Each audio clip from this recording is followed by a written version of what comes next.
Comment accepter l'angoisse, ça permet de la guérir. Comment s'y prendre en vérité et par quoi commencer? On en parle et abonne-toi si tu veux une vidéo par jour pour guérir de l'angoisse. Pour répondre à ta question, le B, aujourd'hui on va faire un petit rappel des bases et notamment de la boucle de la guérison. La boucle est d'Horace. Exposition, déclenchement, observation, renonciation, acceptation et succès.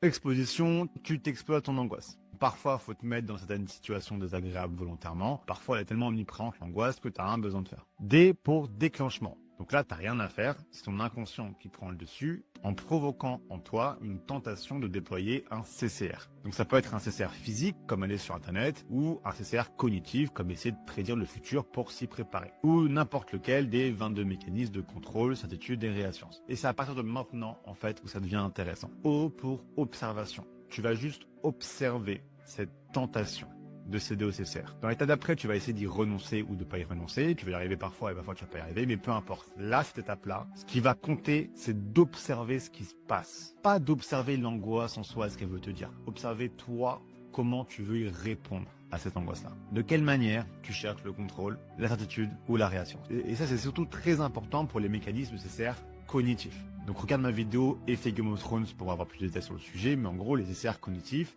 disparaissent à force de les observer et de les connaître par cœur. Parce que ça provoque un effet de flemme pour ton inconscient de continuer à les déployer. R pour renonciation, du coup, donc parfois tu vas y arriver, parfois tu vas pas y arriver. C'est vraiment le nerf de la guerre. Et c'est une bataille que tu feras tous les jours. Et A pour acceptation. Donc là voilà ta réponse, le B. L'acceptation vient après l'observation et après la renonciation. Parce que observer et renoncer, oui, c'est ce qui va te guérir au long terme. C'est ça. Mais l'effet de guérison, malheureusement, il vient avec un certain retard. Il vient pas directement. La pensée, l'émotion ou la sensation se gêne. Au court terme, elle va pas partir. Elle va rester encore un petit peu. Et donc, il faut que tu acceptes que tu as fait tout ce qu'il fallait pour guérir. Maintenant, tout ce que tu as à faire, c'est attendre qu'elle parte. Peu importe son intensité et peu importe sa durée. Parce que pendant que tu es en train d'accepter, qu'est-ce qui se passe dans ton cerveau?